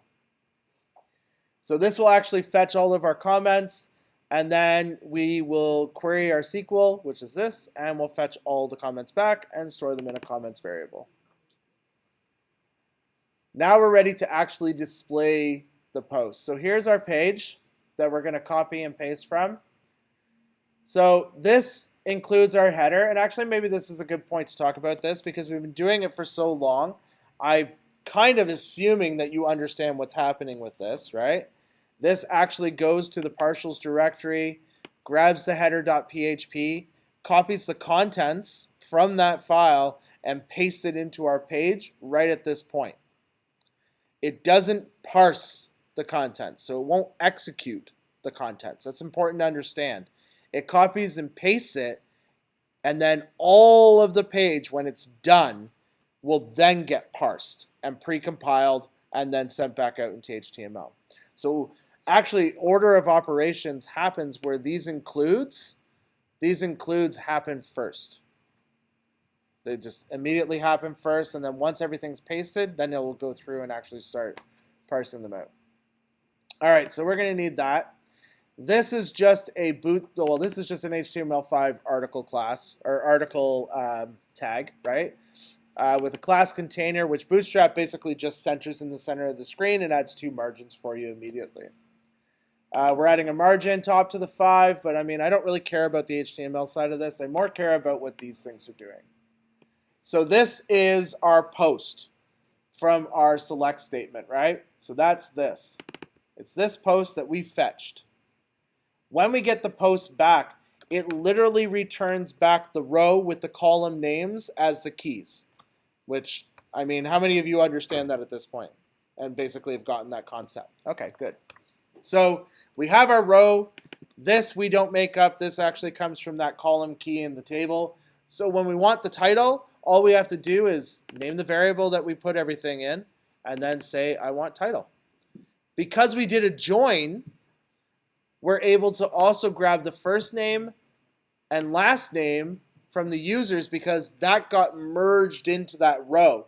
So those keys from the users table are now available to us because it's all a part of that row.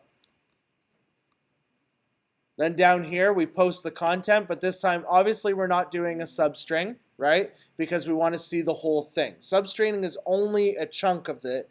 We want to actually view the whole piece of content. And then after that, we just simply return back to archives. Okay? So we're going to copy and paste this block because it's very, very simple. We will type out the comments block. So just copy this block, which is not going to be the funnest thing in the world. Just go slow. Don't copy the helip at the top. Just from header to footer. Okay? And you'll find that under post show.php under displaying our posts.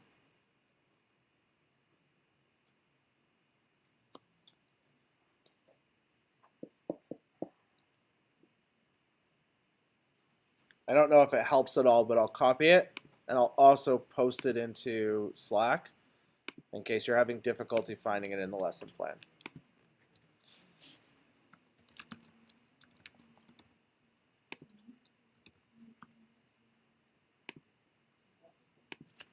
Okay.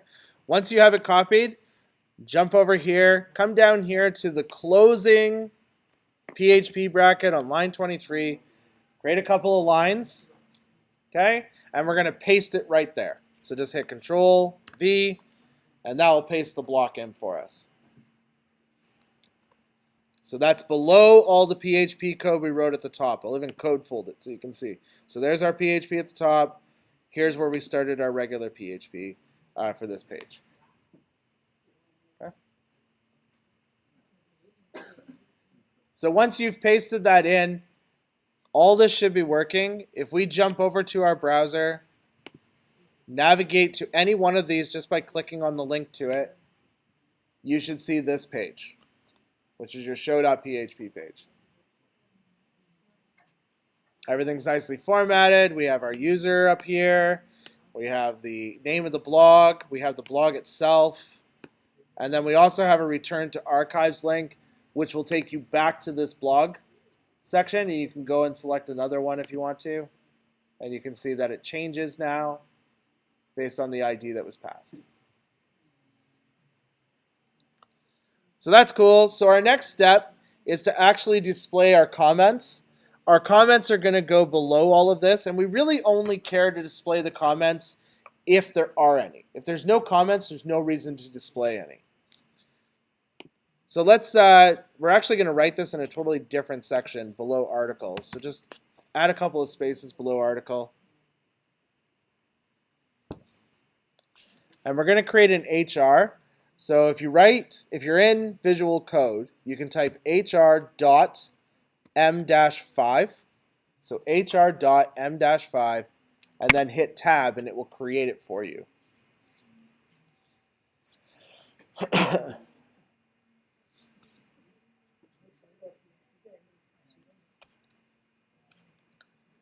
We're going to write a PHP condition that basically says, if there's comments, then go ahead and show this HTML block. If there isn't any, we won't show it, okay? So we're going to have an opening PHP tag that says if, and it's the same logic that we use for errors. If count comments is greater than 0. And then we want to make sure we add our end if as well.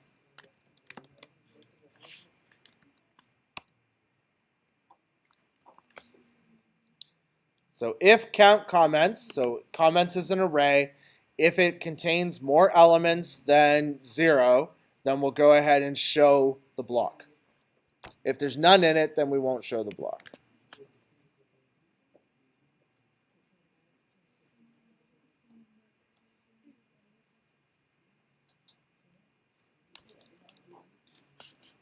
I'm going to create a container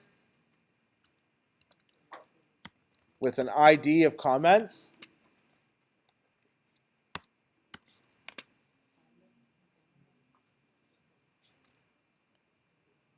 Inside there, I'm going to add an H2, and I'm just going to call it comments.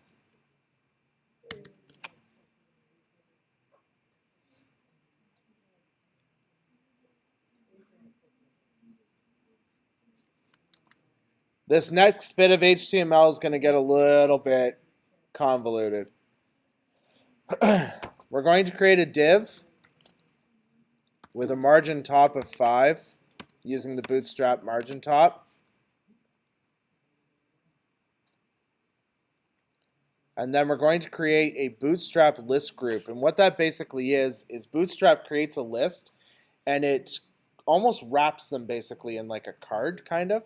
So it's still a list. You get the semantic value that you're looking at a list, but it doesn't look like a list, right? It doesn't have like the dots on the side, like the bullet points, or it's not numbered or anything. It does look like just a nice structure. We're going to use that, though, because this is basically a list of comments. So semantically, it makes sense to use a list. So we're going to do a UL. And if we do ul.list-group, like so, and then hit tab, it'll create the element with the class in it automatically. I'm going to copy and paste all this out to Slack, obviously.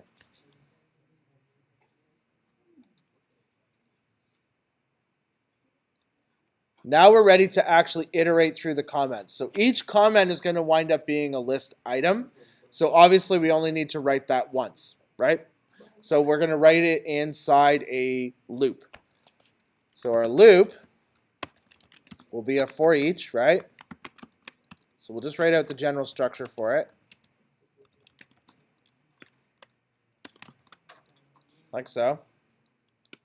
And it's going to iterate over comments as comment. So we're going to iterate over all of our comments, pass each row into comment, and then shove that into our block.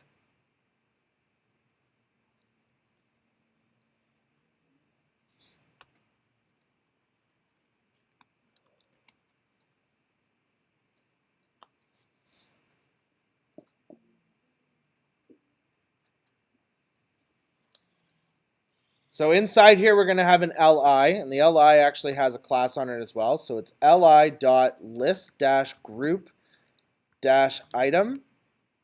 So li.list-group.item, and then tab it, and that will create our class.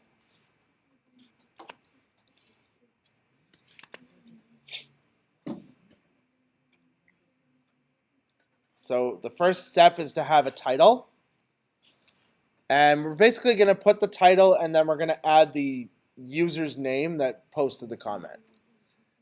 Kind of like a blame. So it's h5.mb-4. These MBs, MTs, and M dashes, all they are is margins.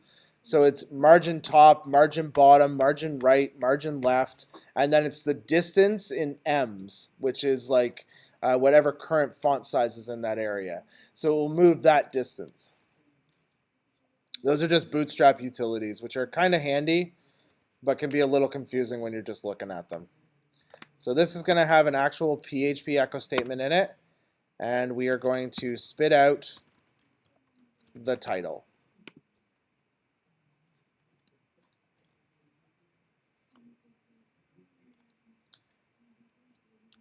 Underneath that, we'll write a small.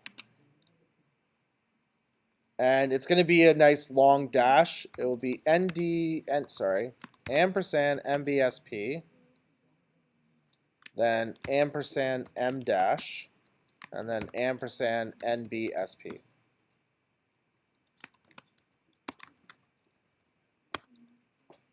So MBSP is non-blank space.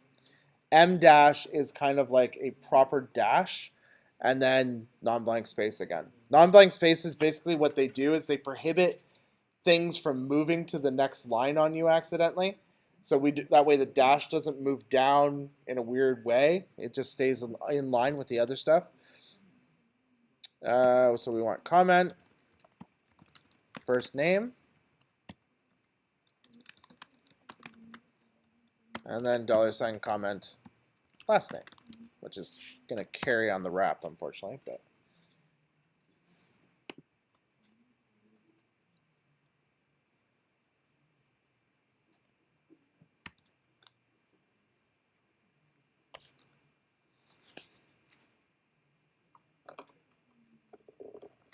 so that gives us our title.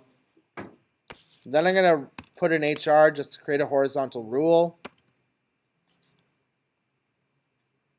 And if you're following along, props to you, because this is difficult to do. If you're not and you're just watching, this is kind of an interesting one to have to write. So this is, divs are automatically assumed by Emmet. It will create a div immediately. So all I need to do is list the actual class names to create the div with the classes. So it's .ml-5, .d-flex, .flex row. So basically this is margin left 5, flex box. So it turns this element into a flex box. Flex row, which is the direction I want to go in. Justify content between, which says take all of my items and then put them individually, evenly apart, but in the row. Works really nice when you're dealing with a menu and you want a menu to reach all the way across from left to right, because it will evenly space each menu item. dot align items center, and then tab. So line item center will actually take your items, and it seems like it will center it this way, like horizontally, but it doesn't. It actually centers vertically. If you're still following along, like, thumbs up to you. All right, image. We're going to give the source is just going to be the avatar. Not the airbender, just the avatar. $, comment, avatar, like so. So that's our source. And then there's some classes on image, which will make it image fluid. So basically what that does is it will take the shape of the container. If the container moves smaller, it will reduce itself proportionately.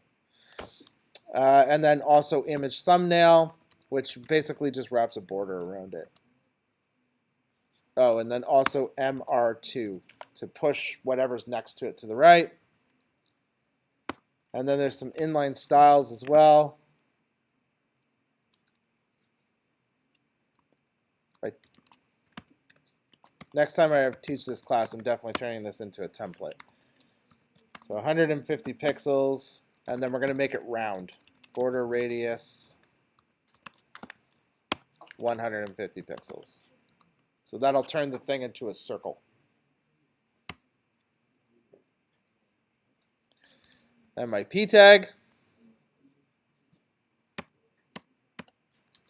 And if you're reading the notes, it says substring, but we're not going to substring this because we don't have enough time to create a dedicated show page for this, for a comment. So whatever the comment size is just what we're going to show. You could always use JavaScript to actually make it appear smaller.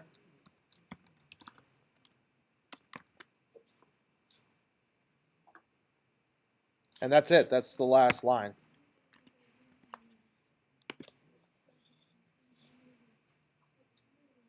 I'm going to post the Slack. Are you still wanting to type it out? Okay. I'll leave it.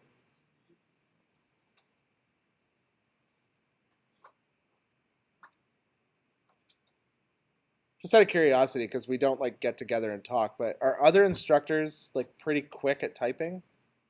Or do they tend to go a little slower? Or does it vary?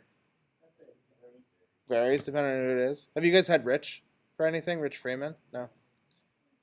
That was my only complaint. I took ASP.NET and I wasn't good at it. And I had it with Rich. And he would like, my God, he would bulldoze through stuff like so fast. And you'd be like, yeah, I'm done. You just close your laptop and watch him. And he wouldn't record his lessons either. So you're online researching whatever you needed to research. It was so difficult. And Drew decided that she doesn't want to type her messages anymore for most of the part, so she has most of them. And she just flashes them sometimes. Oh, really? Yeah. Oh, okay. Yeah. I mean, there's things Type it in at the time. I can see things that you can get away with. Like, you kind of assume that if everybody took an HTML class, there's no reason for you to write the HTML out, right?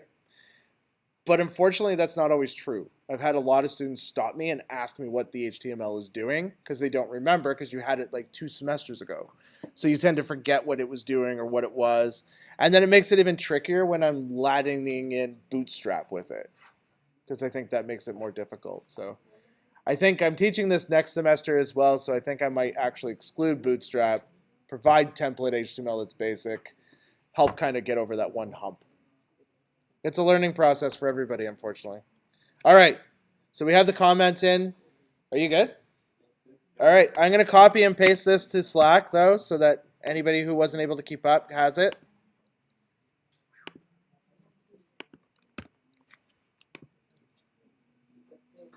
I'm just going to copy the whole page. So this is users show.php. There you go. It's up there now.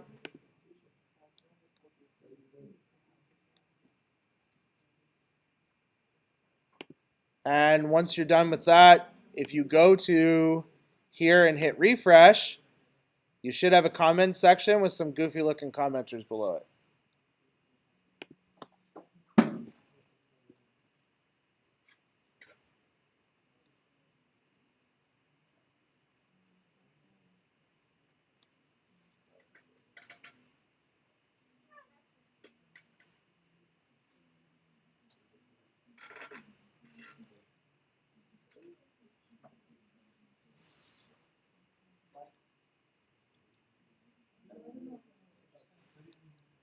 So the online notes do show a dedicated show page for this.